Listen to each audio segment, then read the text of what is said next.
Bonjour à toutes et tous et bienvenue sur la chaîne de Gomme de Crayon.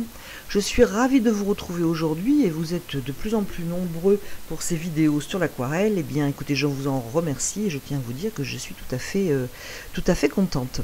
Alors aujourd'hui, ce que je vous propose, c'est de faire un sujet simple parce que je suis toujours donc dans mon thème de l'aquarelle pour les personnes qui débutent. J'ai d'ailleurs reçu un commentaire et je vous remercie pour tous vos commentaires qui m'aident un petit peu à aiguillonner mes sujets. Donc j'ai reçu un commentaire d'une personne qui me dit que la porte était un petit peu difficile parce qu'il y avait beaucoup de mélange. Alors donc je vous propose quelque chose de simple mais qui à nouveau fait venir quand même fait intervenir des techniques de base. Donc j'espère que cela va vous intéresser et donc ce sujet assez simple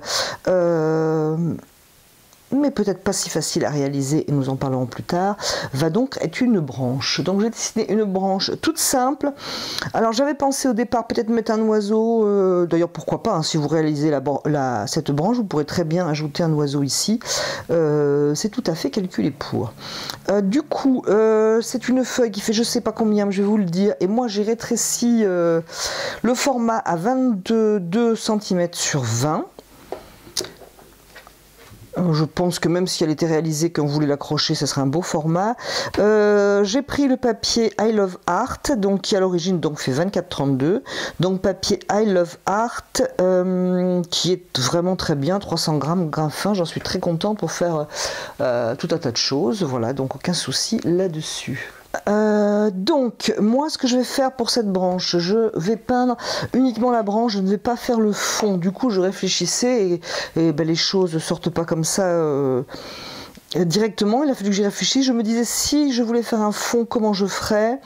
Donc je pense qu'il y a plusieurs façons, mais j'ai prévu de vraiment travailler la branche. Donc si je faisais un fond, je pense que je le ferais avant, je ferais le ciel, hein, ce qui représente à peu près le ciel, et en négatif, je travaillerais la branche. Pour ce que j'ai dans la tête, c'est-à-dire que je pourrais tout à fait faire autrement si j'avais un autre projet dans la tête. Je vais prendre mes aquarellis. Donc à nouveau je vous montre les tailles, je vous rappelle que les numéros sont effacés, donc quand on me demande les numéros j'essaie de me repérer un petit peu dans le catalogue Géant des Beaux-Arts, mais c'est avec réserve. Je vais pas prendre mon plus gros, je vais prendre celui-là je pense, et peut-être aussi celui-là. Donc j'ai du papier, j'ai de l'eau propre tant qu'à faire, et je vais de base me servir de cobalt. Je ne vais pas prendre que ça, mais je vais me servir de cobalt. Alors chose importante, donc chose importante, une branche pour qu'elle soit souple en fait, que le traitement de la branche ne soit pas rigide, il y a je dirais deux choses importantes. C'est déjà que votre tracé soit souple, qu'elle soit dessinée avant ou que vous le traciez à l'aquarelle, qu'il y ait de la souplesse. Pour avoir de la souplesse, déjà il faut quand même varier les lignes directrices. Par exemple, si cette branche ici va vers en haut à gauche, je ne vais pas toutes les faire aller vers en haut à gauche. Par exemple, ici ma branche principale est inclinée comme ça, j'ai essayé d'en incliner une autre dans l'autre sens. Je varie les directions. Ici par exemple j'ai une branche comme ça et j'ai l'autre là, ce qui me fait une espèce de triangle. C'est assez agréable à l'œil. Par exemple ici j'ai un triangle aussi ici. Donc il faut que ce soit souple dans le tracé, mais il faudra aussi que ce soit souple dans l'application de l'aquarelle. Alors quand j'entends souple, c'est que par exemple même si par exemple je prenais par exemple un brin, mettons un brin d'indique, ça va pas être un gros pâté comme ça, il va falloir gérer un petit peu, et puisque nous sommes à l'aquarelle, et bien s'amuser un petit peu avec l'eau, l'humidité, etc. J'espère que jusqu'à là vous me suivez. Lorsque je parle de souplesse aussi, alors c'est parce qu'on veut de la souplesse quand on est à l'aquarelle. Je reprends mon petit échantillon, et qu'on va bien on est à l'aquarelle, on veut quelque chose de souple, de léger, et du coup on va faire un jus tout à fait, c'est à peine si on le voit, des petites couleurs très discrètes comme ça, voilà, parce qu'on est à l'aquarelle, on veut des choses trop fades, je dirais. Trop fade, trop mièvre, voilà, il faut un petit peu veiller à ça. Personnellement, je pense vraiment que plus ça va, moins j'aime les couleurs excessivement fortes. Moi, je me sens plus à l'aise avec une base de bleu cobalt, par exemple, rabattue rabattu avec du jaune, un peu tourné vers le vert, mais bon, ça c'est mon goût personnel. À vous de voir ce vers quoi vous avez envie d'aller. Peut-être que c'est un peu tôt, mais ça va se sentir déjà par vos choix de qu'est-ce que vous avez envie de, par exemple, de copier ou quelle aquarelle vous plaît, etc. Voilà, petite aparté, revenons à notre branche. Alors ce sera uniquement une branche, parce que comme ça va me donner l'occasion de voir des choses assez simples, mais hyper importantes, je trouve, en aquarelle. Et je trouve que le résultat va être très minimaliste, mais si nous réussissons cette branche, je pense que ça peut être assez joli. Donc, bien sûr, toujours se demander, quoi que nous peignions, d'où vient la lumière. Alors soit on est dehors, soit on est sur une photo, on regarde ce qu'on a devant les yeux, ou alors si c'est pure imagination, eh bien on décide. C'est une branche pure imagination, donc je ne vais pas vous mettre de photos. Et je décide, comme je dis souvent, c'est moi qui ai le crayon ou le pinceau, donc c'est moi qui décide. Je décide que la lumière vient de gauche et elle va venir à peu près ici. Donc allez, le soleil n'est pas haut dans le ciel, il n'est pas non plus rasant en bas, donc je décide que ça vient de là. Alors pour faire vraiment du volume, là c'est une branche, mais ça se reporte sur tout. Évidemment ça va être différent si c'est une ampoule par exemple, si l'ampoule vient de gauche, de droite ou du plafond. Mais donc ce qui donne vie et du volume à votre forme, c'est bien sûr le traitement de la lumière et de l'ombre. Donc la lumière vient de gauche, j'aurais bien entendu plus de lumière à gauche qu'à droite. Mais si je reprends mon petit papier, là que j'ai une branche par exemple comme ça, donc lumière ici, ombre ici, ce n'est pas pour ça que je vais faire une bande ici, bien foncée en plus, parce que l'ombre est à droite. Il faut faire attention de moduler cette ombre. On aura certainement une petite ombre ici d'ailleurs, bien plus légère bien entendu. Lumière ici, j'espère que vous me suivez, et ombre forte là, grosso modo. On peut aller plus loin avec ça. Et si ça vous intéresse, si je n'écorche pas le nom de ce youtubeur, c'est Laurent Fargès. Je vous mettrai de toute façon quelque part en bas ou je pense dans la barre d'infos. Je vous mettrai le lien vers sa chaîne. Alors si on va tout en bas de ses premières vidéos, vous avez ça en français. Je vous mettrai donc la vidéo qui nous parle de la lumière qui tourne. Et puis après c'est en anglais, donc voilà, il faut un petit peu parler anglais. Mais bon, pour celle-ci, elle est en français, elle est très très très intéressante. Alors nous allons commencer, je vais poser de l'eau, je vais commencer à en poser un petit peu, peut-être pas sur toute la branche parce que je ne vais pas faire la branche directement, tout entier, étant donné qu'elle est assez importante, donc j'ai peur par exemple de commencer ici et de ne pas pouvoir finir de traiter toute la branche, donc je vais mettre un peu d'eau là, peut-être même pas à l'ombre d'ailleurs, j'en ai pas placé pour l'instant, mais ça c'est vous qui voyez. Et je vais commencer avec mon bleu de cobalt. Alors je peux commencer par exemple à l'endroit le plus foncé, qui en théorie devrait se diluer dans mon eau. Donc je vais avoir un traitement ici plus net. Et ça doit en théorie donc aller se diluer dans l'eau. Si je veux que ce soit très blanc ici, eh bien ma foi je ne rajoute pas de couleur, je peux rajouter juste de l'eau. Si je trouve que c'est trop bleu, pareil, un pinceau que j'essore, que je rince, que j'essore légèrement, je laisse un tout petit peu d'humidité et je viens enlever de la couleur. Bon là j'étais un peu, c'était mieux auparavant, mais c'est pour l'exemple. Au niveau de l'eau, je ne sais plus où j'en suis, donc je vais reposer de l'eau. Toujours mon bleu de cobalt. Je peux le salir un peu dans le fond de la palette. J'essaie de suivre un petit peu, et même beaucoup d'ailleurs, ma lumière et mes ombres. Mais je ne fais pas quelque chose de raide.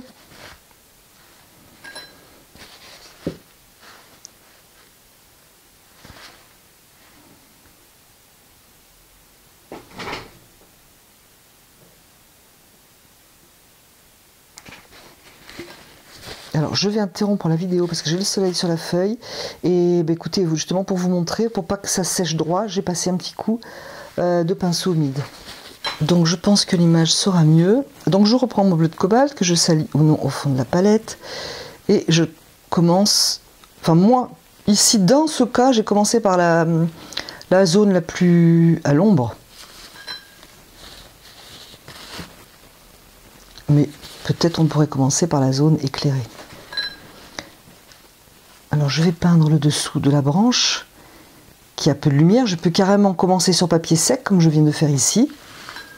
Rincer mon pinceau, l'essorer légèrement et venir estomper. Ça a une petite différence au niveau du traitement. Je vous conseille d'essayer. Vous verrez que c'est pas tout à fait identique.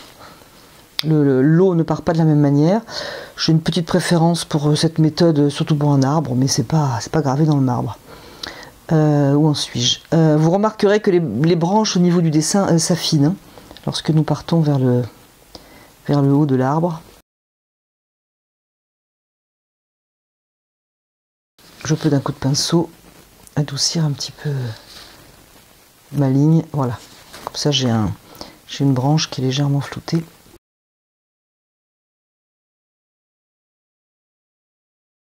Alors j'espère que ce sujet va vous intéresser. Il me semble que c'est un bon exercice. Un sujet simple. Alors effectivement, il n'y a pas de fond, donc c'est simplifié. Mais comme je vous le disais, si vous voulez faire par exemple un ciel ou un fond assez léger, je pense que si vous faites un fond, ça doit être léger. Parce que le motif, la forme est légère, donc il faut un petit peu équilibrer.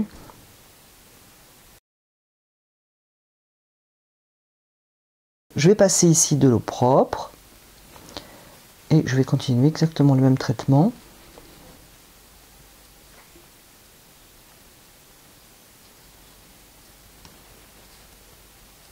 Vous voyez, ça fait l'aquarelle ne fait pas les mêmes effets si on a posé l'eau avant, même si je ne l'ai pas posé partout. Hein.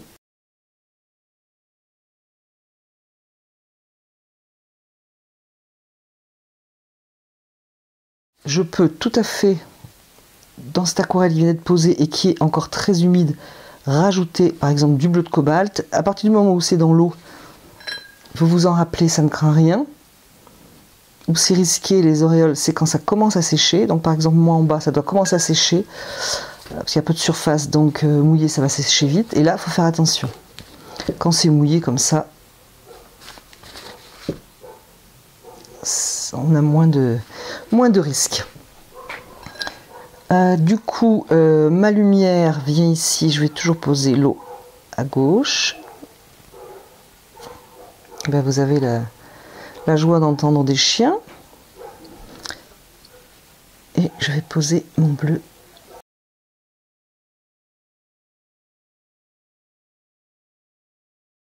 Alors j'essaie d'être un petit peu allégé au niveau des branches qui vont vers l'extérieur du format. J'ai choisi de ne pas les arrêter, ces branches, de ne pas arrêter le dessin en plein milieu pour ne pas enfermer notre motif à l'intérieur.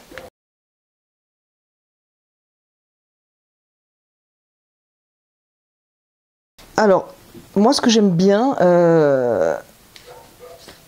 dans le travail d'une peinture d'une branche ou d'un arbre, c'est ces genres de petits arrondis comme ça. Et j'aime bien les travailler, je trouve que c'est assez joli.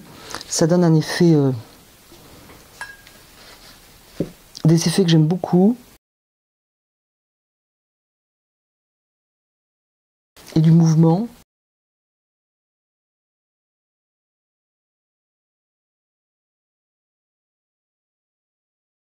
Bien entendu, c'est encore à nouveau le travail de la lumière, hein, ces arrondis. D'ombre et de lumière. Que j'estime à l'ombre. Je vais quand même donner une importance à la branche principale. Je regarde comment est l'humidité. Si je veux réintervenir ici, il me semble que ça commence à sécher, donc je vais faire attention. Je vais plutôt prendre une aquarelle plus pâteuse, avec moins d'eau dans mon pinceau, pour que l'eau qui est dans mon pinceau ne chasse pas les pigments qui sont sur le papier.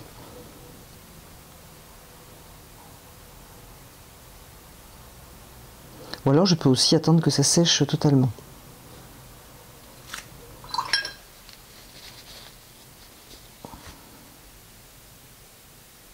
que là je viens de mouiller mon pinceau, c'est à risque si mon papier est en train de sécher.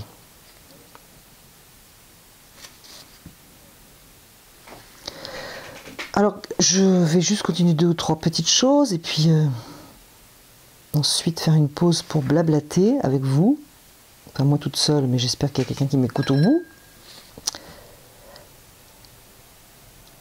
Alors je dirais que si vous êtes débutant, si vous faites cet exercice, même avec uniquement le bleu de cobalt, vous pouvez vous arrêter là. Si vous êtes arrivé à donner lumière, ombre et du mouvement à votre arbre, écoutez, l'exercice est réussi. Hein. Si vous voulez pousser plus loin, eh bien écoutez, soit votre papier est encore humide et alors on peut intervenir. Sinon il faut attendre que ça sèche. Et moi ici, je pense que je vais attendre que ça sèche. Par contre ici, c'est humide, donc pas de souci.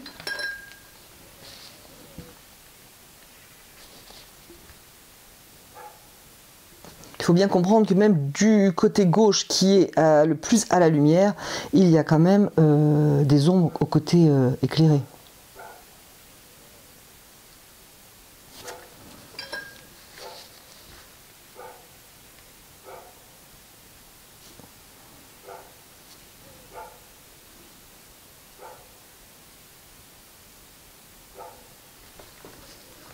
Alors là, je suis vraiment à une couleur.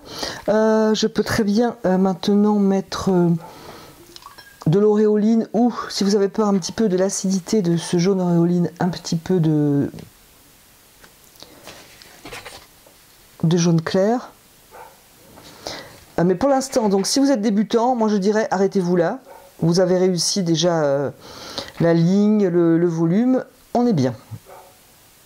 Donc je dirais point final pour vous, nouveaux débutants. Alors je vais continuer, pour ceux qui ont envie de continuer avec d'autres couleurs, la peinture de cet arbre, avec par exemple un petit peu de jaune clair au niveau de la partie éclairée. Il faut quand même y aller doucement à mon avis. Hein, pas mettre un gros paquet jaune.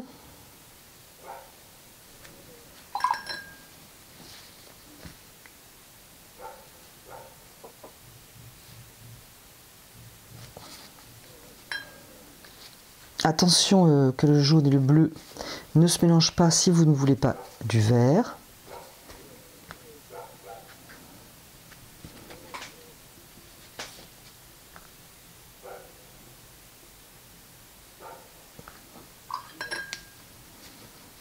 Alors je ne vais pas mettre de ce jaune uniquement sur le côté gauche et nulle part ailleurs.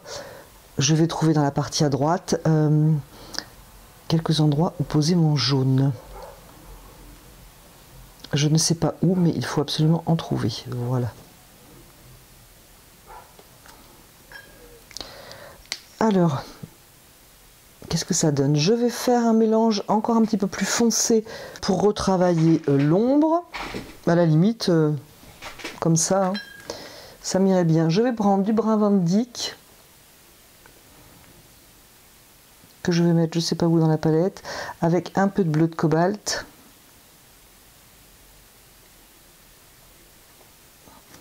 Alors je vais faire un petit test sur mon papier parce que je suis allée très très léger sur mes couleurs, donc je suis en train du coup de mélanger sur mon papier, pourquoi pas.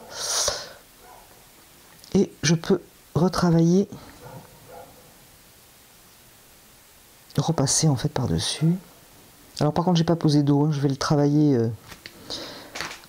directement parce que si je mets de l'eau ça va venir faire quelque chose de pas joli sur ce que j'ai fait tout à l'heure, alors que là ça se pose juste par dessus. Je vais en profiter pour renforcer le bas de cette tige, de cette branche, pardon.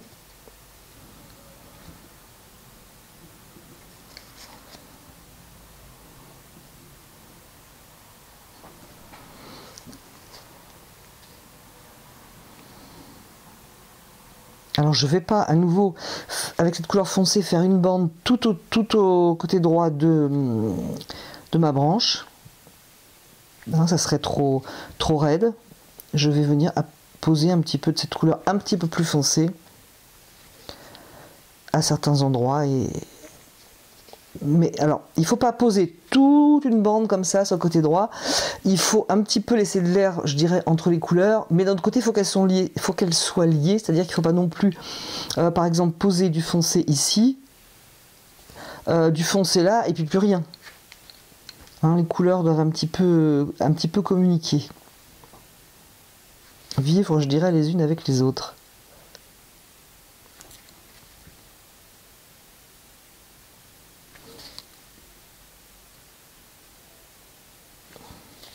Alors l'arbre a souvent une espèce de ligne comme ça qui tourne autour. On peut très bien faire tourner aussi sa couleur foncée ou sa couleur plus claire. Faire des petits effets d'arbre, ça marche très bien.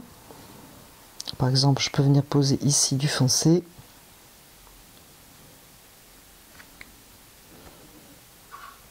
Et avec un pinceau propre, légèrement essoré, venir le travailler, par exemple en arrondi pour simuler l'écorce. Mais bon, ce qui est surtout important, c'est de donner cette impression de lumière et de foncé. Donc je continue un petit peu avec les foncés pour les faire un petit peu communiquer.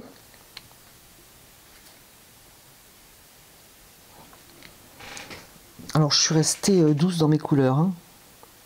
Mais tout à l'heure je disais, il ne faut pas que ce soit fade, il ne faut pas que ce soit mièvre. L'aquarelle, c'est pas parce que c'est de l'aquarelle que ça doit être fade et mièvre. Mais bon, là je crois que c'est bien aussi l'emploi de ces couleurs pour doucement voir comment on peut travailler les ombres, les lumières, faire monter les couleurs en douceur en fait. Que si on y va carrément avec la couleur foncée ou carrément avec la couleur claire,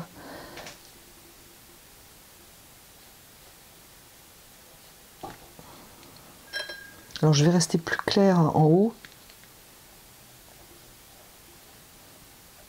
pour donner une impression de lointain, hein. Et j'espère que vous êtes toujours avec moi.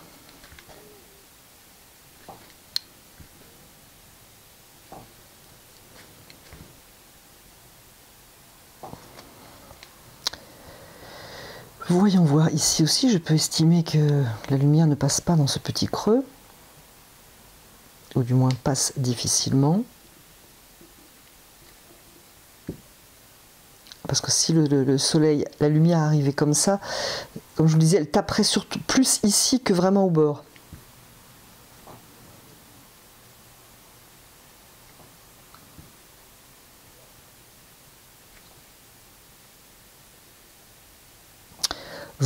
Voilà. Alors, si je voulais un petit peu... Alors, on peut arrêter là.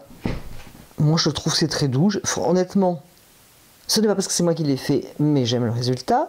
Hein, c'était pour faire une démonstration, mais j'aime le résultat. Si on voulait quelque chose d'un tout petit peu plus foncé, j'essaierais bleu Windsor, brun Van Dyck, mon petit papier. C'est un petit peu plus froid. En théorie, ça doit même être un peu plus foncé. Oui, effectivement. Voilà, poser quelques couleurs foncées. Ce seraient les couleurs que je choisirais. Peut-être même encore plus bleu pour un effet ombre froide. Alors, je suis encore dans le mouillé, là, donc je n'ai pas de souci.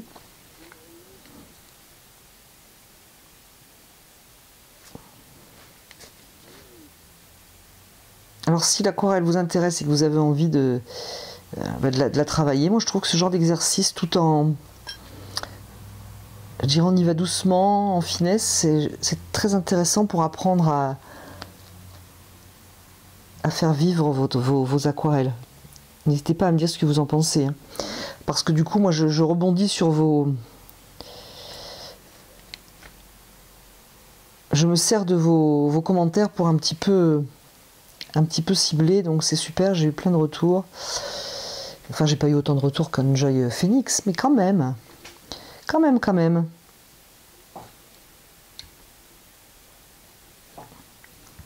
Bah, écoutez, moi je crois qu'on a compris le principe. Je pense que vous avez compris le principe. Je trouve que cette branche est un petit peu maigrichonne ici. Comme elle est un peu claire, j'en profite. Je pense que vous avez compris le principe. J'espère que la petite démo vous aura plu. Et puis, bah écoutez, je voulais juste vous dire un truc. J'ai acheté, parce que j'ai, vous savez, dans les boîtes d'aquarelle, hein, toutes prêtes, toutes préparées, ce que je ne recommande pas d'ailleurs, parce que vous ne pouvez pas choisir vos couleurs.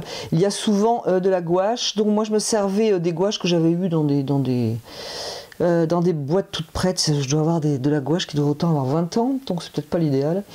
Et je me suis dit, peut-être, comme je n'en étais pas contente, j'aime pas toujours l'acrylique suivant ce que je veux faire. Je me suis dit peut-être que la gouache, il faudrait la prendre de bonne qualité. Donc j'ai acheté de la gouache fine.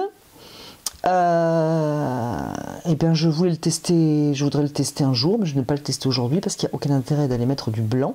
Donc nous le testerons si vous le voulez bien. Et j'ai aussi commandé sur Amazon une peinture que je ne connaissais absolument pas et que vraiment j'ai très envie de tester, mais je la recevrai courant novembre. Donc bah écoutez, j'essaye de m'armer de patience et je vous tiens au courant de ce sujet important d'une découverte de peinture.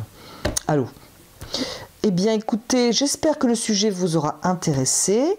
N'hésitez pas à me donner vos avis en commentaire. Et puis je vous dis au revoir. Et surtout je vous remercie d'avoir regardé cette vidéo et de l'avoir écoutée. Et je vous dis à bientôt sur la chaîne de Gomme de Crayon.